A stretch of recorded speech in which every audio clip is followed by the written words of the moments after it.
Now I really hope कि 2021 में ऐसा रिटर्न हो कि इस लिस्ट में मुझे वो ऐड करना पड़े।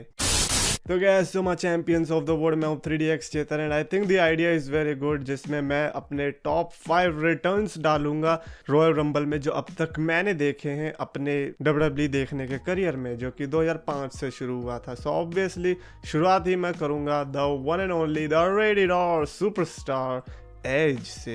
एज फ्रॉम 2020, यस बॉयज, 2020 का ऐसा साल जहां पर हमें स्टार्टिंग से पेपर व्यू की क्वालिटी बढ़िया देखने को मिली and that is thanks to Edge. I think Royal Rumble को एज ने बना दिया था and I think nobody was expecting, even though सबको पता था कि एज आ सकते हैं, बट स्टिल किसी को नहीं उम्मीद थी, क्योंकि हम लोग उस जनरेशन में रह रहे हैं जहाँ पर CM पंक के बारे में बहुत रूमर्स आते हैं एंड हर बार हमें मुंह की खानी पड़ती है। But for Edge I think it was not that case and जैसे ही एज का रिटर्न हुआ वी ऑल नो कि हम सबका रिएक्शन कैसा था। So that is why Edge का return from 2020 is in my list. वही अगला रिटर्न मैंने रखा one of my favourite superstar की तरफ से। हाउएवर उनका दूसरा गिमिक जो कि सच मेरे को उतना ज़्यादा पसंद नहीं है, but still it was good to see in 2011 Royal Rumble, Diesel, Big Daddy Cool Diesel, yes and memorable था भी भाई साहब। एक तो हिस्ट्री में सबसे बड़ी रॉयल रंबल थी उस टाइम पर, 40 मैन की रॉयल रंबल, हालांकि जीता एल्बर्टो डेल रियो ने, but still we can argue कि भैया रॉयल रंबल विनर से ज़्यादा डीजल की बात हुई थी और एक और बंदे की बात हुई थी, बात करेंगे बाद में। बट आई थिंक जिस तरह से रिंग के अंदर सुपरस्टार्स का रिएक्शन था डीजल को देखने के बाद, वो पूरी स्टोरी बताता है, बिकॉज किसी को उम्मीद नहीं थी कि डीजल आएंगे। आई मीन आप लोग समझ रहे हो बात की गहराई को। डीजल जो कैरेक्टर पता नहीं कब देखने को मिला होगा लास्ट टाइम, वो अचानक से देखने को मिल जाए तो भाई फैंस के तो तोते उड़ेंगे। हालांकि काफियों को पता भी नहीं होगा उस टाइम पर ऑडियंस में कि भाई डीजल कौन है, हमने तो केविन नैश ही देखा है। It was an amazing experience for me.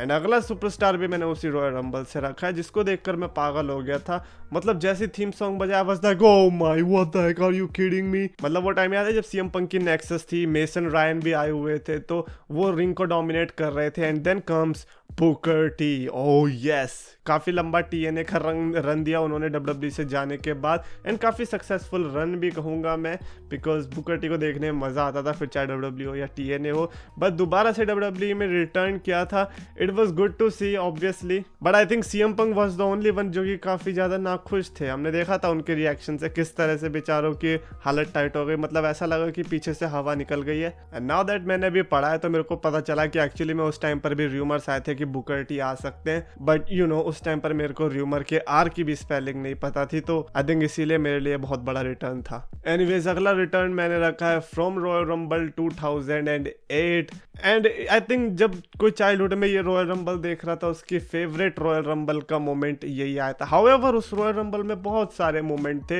And first of all ये भाई उधर हो रहा था जो कि हर किसी का फेवरेट अरीना है, that is Madison Square garden. जिस तरह से एंट्रेंस होती है वो काफ़ी स्पेशल और आइकॉनिक होती है, बट 30th नंबर का जो फील दिया जॉन सीना ने रिटर्न करने के बाद, आई डोंट थिंक सो कोई भी भूलना चाहेगा। वहाँ पर John Cena, triple H, Batista एक ही रिंग के अंदर थे।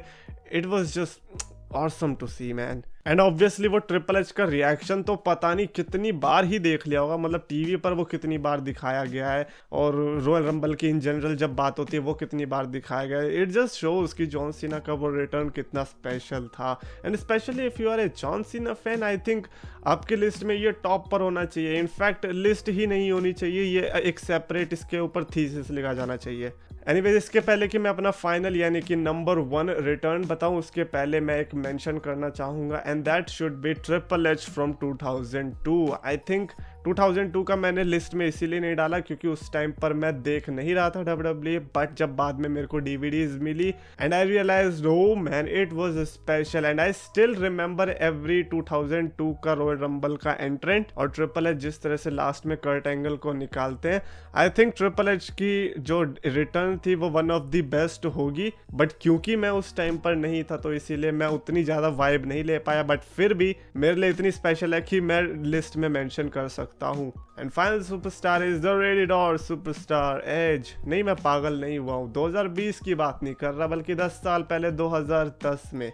मतलब घर वालों से लड़कर देखना WWE बहुत ही बड़ी बात हुआ करती थी उस टाइम पर, क्योंकि छोटी बहू जैसे नाटक आते थे एंड उनको काउंटर करना और रिमोट अपने हाथ में लेना, it was just a big thing. और उसमें भी अगर आपको एज जैसा रिटर्न देखने को मिल जाए तो शायद आपके लिए बहुत बड़ी बात होती है। जैसे ही मैंने एज को देखा मेरे को लगा कि मेरे को स्वर्ग मिल गया है। It was that satisfying. 2010 का Royal Rumble was good in a way because Edge ने रॉयल रंबल जीती भी थी। और यार 2010 की रॉयल रंबल इन जनरली मेरी फेवरेट है बिकॉज उसमें Batista, Shawn Michaels, Triple H, John Cena, यार कौन लेजेंड नहीं था बताओ। द ग्रेट खली भी थे, I know, and I know कि बेथ फिनिक्स भी थी। बट आई थिंक कोई अगर मेरे को सोते हुए भी पूछ लेगा कि तुम्हारी फेवरेट रॉयल रंबल कौन सी है, तो मैं सीधा बोलूंगा 2010 और 2020। थोड़ी सी क्लोज शायद 2008 वाली हो सकती है, but I think 2010 was just awesome. Anyways, ये थी मेरी फेवरेट रिटर्न्स की लिस्ट रॉयल रंबल में जो कि हुई। आपकी क्या लिस्ट है? लिस्ट छोड़ो, आपका फेवरेट रिटर्न कौन सा रहा है रॉयल रंबल के हिस्ट्री का? कमेंट्स में लिख कर बताओ। और अगर आपको वीडियो पसंद आए तो प्लीज लाइक करो, शेयर करो, चैनल को सब्सक्राइब करो।